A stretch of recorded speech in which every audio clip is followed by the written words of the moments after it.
آج کی ویڈیو عبد الرحمن ایلپ کے بارے میں ہے جو کہ ارطغرل غازی کے وقت میں تھے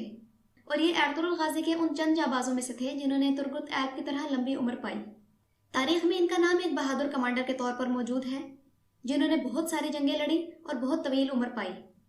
اس کے علاوہ سلطنت عثمانیہ کی تشکیل اور قیام کے ابتدائی دنوں میں انہوں نے بہت سی فتوحات حاصل کی جس وجہ سے انہیں غازی کا خطاب ملا۔ عبد الرحمن غازی کی تاریخ پیدائش کے بارے میں کچھ بھی ریکارڈ میں موجود نہیں ہے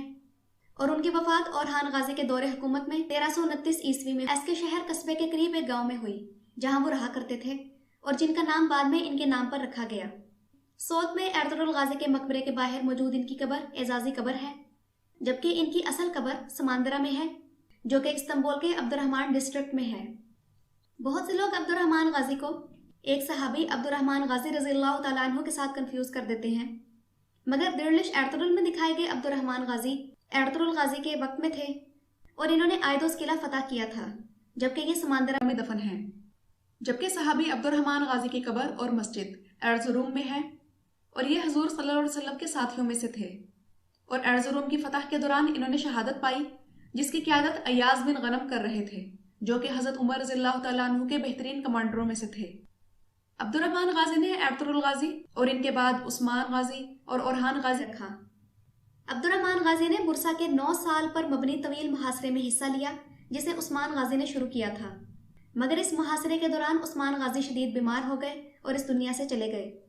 اور ان کی وفات کی وجہ سے برسا کے محاصرے کا کوئی فتح مندانہ نتیجہ نہیں نکلا، مگر عبد الرحمن غازی نے برسا کا محاصرہ عثمان غازی کے بیٹے اورحان غازی کے ساتھ جاری رکھا یہاں تک کہ اسے فتح کر لیا۔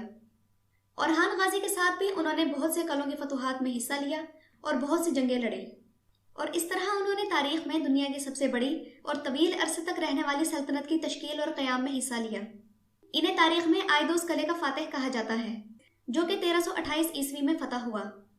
1328 میں عبد الرحمن غازی اور کونر ایلپ کو آئدوس قلعے کی فتح کے لیے اورحان غازی نے مقرر کیا،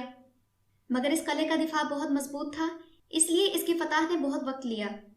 مشہور عثمانی تاریخ دان عاشق پاشا زاد کے علاوہ نیشری نے بھی اپنی تاریخ کی کتاب جہانما میں عبد الرحمن غازی کے بارے میں دیکھا گیا ایک خاص خواب نقل کیا ہے جو کہ آئدوس قلعے کے تکفور کی بیٹی یعنی شہزادی نے دیکھا تھا۔ یہ خواب اس نے آئدوس قلعے کی فتح سے پہلے دیکھا اور اسی خواب نے بلا کسی خون خرابہ اس قلعے کی فتح میں اہم کردار ادا کیا۔ آئدوس قلعے کے تکفور کی بیٹی نے ایک رات یہ خواب دیکھا کہ نبی کریم صلی اللہ علیہ وسلم اس کے خواب میں آئے ہیں اور ان کے ساتھ ایک بہت خوبصورت مرد ہے جس نے اسے اس گڑھے میں گرنے سے بچایا جس میں وہ گرنے ہی والی تھی۔ اس کے بعد اس آدمی نے اسے دھویا اور اسے نئے کپڑوں کا جوڑا دیا جو کہ ریشم سے بنا ہوا تھا۔ جب اس کی آنکھ کھلی تو اس نے اپنے خواب کی تعبیر نکالنے کی کوشش کی مگر وہ کوئی بھی نتیجہ نکالنے میں ناکام رہی۔ اسی دوران جب وہ اس خواب کا مطلب سمجھنے کی کوشش کر رہی تھی اس نے یہ سنا کہ سماندرہ قلعے سے آئے ہوئے ترکوں نے آئدوس قلعے کا محاصرہ کر لیا ہے اور اس کے بعد اس خواب کا مطلب فوراً اس کی سمجھ میں آ گیا اور اس نے ان محاصرہ کرنے والے بہادر ترکوں کی مدد کرنے کا فیصلہ کیا۔ اس نے ترکوں کو یونانی زبان میں خط لکھا جس میں اس نے اپنا تمام خواب بیان کیا اور ان سے درخواست کی کہ وہ قلعے کا محاصرہ روک دیں اور چلے جائیں، مگر اس کے ساتھ ساتھ اس نے ان سے یہ بھی وعدہ کیا کہ وہ آئدوس قلعے کو پرامن طریقے سے فتح کرنے میں ان کی مدد کرے گی،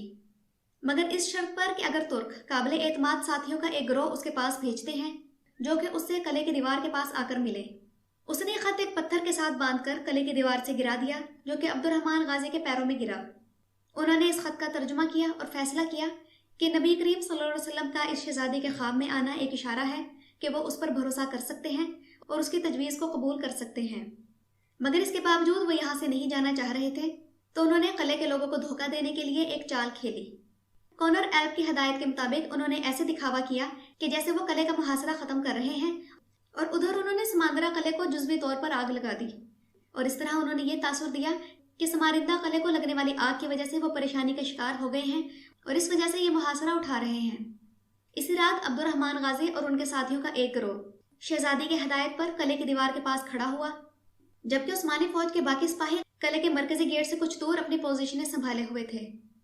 شہزادی نے قلعے کی فصیل سے رسا پھینکا اور وہ اس کے ذریعے چڑھ کر اوپر آ گئے، جس کے بعد یہ سیڑھیاں اتر کر نیچے گئے اور انہوں نے عثمانی فوجوں کے لیے قلعے کا مرکزی دروازہ کھول دیا اور عثمانی فوج جس کے سربراہی آگچا کوجا کر رہے تھے آندھی طوفان کی طرح قلعے میں داخل ہوئے اور بغیر خون بہائے قلعے کو فتح کر لیا۔ عبد الرحمن غازی تکفور اور اس کی بیٹی کو سلطان اورحان کے پاس لے گئے اور سلطان اورحان نے اس شہزادی کی شادی عبد الرحمن غازی سے کر دی اور انہیں قلعہ کی فتح کے بعد مال غنیمت میں سے بھی حصہ دیا۔ شہزادی نے ان ترکوں میں سے عبد الرحمن غازی کو فوراً پہچان لیا تھا جنہیں اس نے خواب میں دیکھا تھا، اور یوں وہ فوراً سمجھ گئی کہ اس نے نبی کریم صلی اللہ علیہ وسلم کو جو خواب میں دیکھا تھا تو اس کا مطلب یہ ہے کہ اسے اسلام کی طرف بلایا جا رہا ہے۔ اس نے اس پکار پر لبیک کہا اور مسلمان ہو گئی۔ ناظرین کرام، اوپر بیان کیا گیا قصہ آئدوس قلعے کی حکایت کہلاتا ہے اور اسے عثمانی تاریخ کے 3 نامور مورخین نے بیان کیا ہے۔